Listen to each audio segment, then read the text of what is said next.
ഇത്തവണ ലോക്സഭാ തെരഞ്ഞെടുപ്പിൽ ചർച്ചയായ ചിഹ്നം സൈക്കിളായിരുന്നു. സൈക്കിൾ ബോംബുകളെ സൂചിപ്പിച്ച് സമാജ്വാദി പാർട്ടിയുടെ സൈക്കിൾ ചിഹ്നം ആക്രമിച്ചത് പ്രധാനമന്ത്രി നരേന്ദ്രമോദിയായിരുന്നു.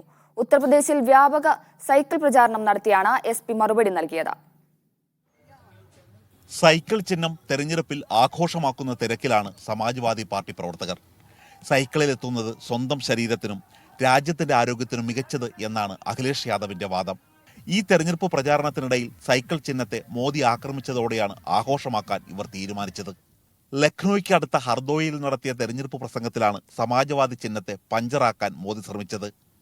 2008 അഹമ്മദാബാദിൽ പൊട്ടിയ ബോംബുകൾ സൈക്കിളിൽ ഘടിപ്പിച്ചതായിരുന്നു എന്ന് പറഞ്ഞതിലൂടെ ആക്രമണ ലക്ഷ്യം വ്യക്തം. 1992 ഒക്ടോബർ 4 സമാജ്വാദി പാർട്ടിക്ക് സൈക്കിൾ ചിഹ്നം തെരഞ്ഞെടുപ്പ് കമ്മീഷൻ അനുവദിക്കുന്നത്. സൈക്കിളിന് മുമ്പ് ചക്രവും അതിനു മുമ്പ് ആൽമരവുമൊക്കെയായിരുന്നു മുലായത്തിന്റെ ചിഹ്നങ്ങൾ.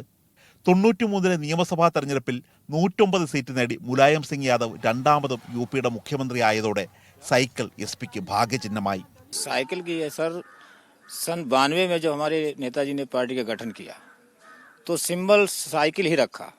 हम किसानों की साइकिल ही सब कुछ है. साइकिल से उन्होंने अपनी राजनीतिक जीवन शुरू किया. आप पिछले इतिहास उठा के देख लीजिए, गांव-गांव जाते थे तो हमारे शिवपाल चाचा जो है वो साइकिल चलाते थे, नेताजी जो है पीछे बैठते थे. SP അധികാരത്തിലെത്തിയപ്പോൾ പെൺകുട്ടികൾക്ക് സൈക്കിൾ സൗജന്യമായി നൽകി.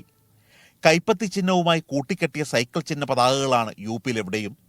കോൺഗ്രസുകാരും ഏറ്റെടുത്ത് ഹിറ്റാക്കിയതോടെയാണ് BJP സൈക്കിളിനെതിരെ തിരിഞ്ഞത്.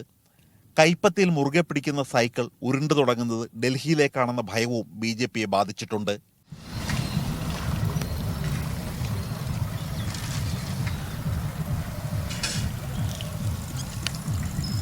സാധാരണക്കാരുടെ ചിഹ്നം അതുതന്നെയാണ് സൈക്കിളിനെ ജനപ്രിയമാക്കുന്നത്. ഈ ജനപ്രിയ ചിഹ്നത്തിലൂടെ ജയിച്ചു കയറാമെന്നാണ് സമാജ്വാദി പാർട്ടി കണക്കുകൂട്ടുന്നത്. ഉത്തർപ്രദേശിൽ നിന്നും ജിജീഷ് കേസിക്കൊപ്പം D ധനസ്, മീഡിയ 1.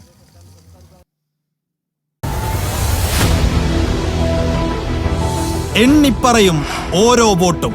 June 4 media 1-നൊപ്പം.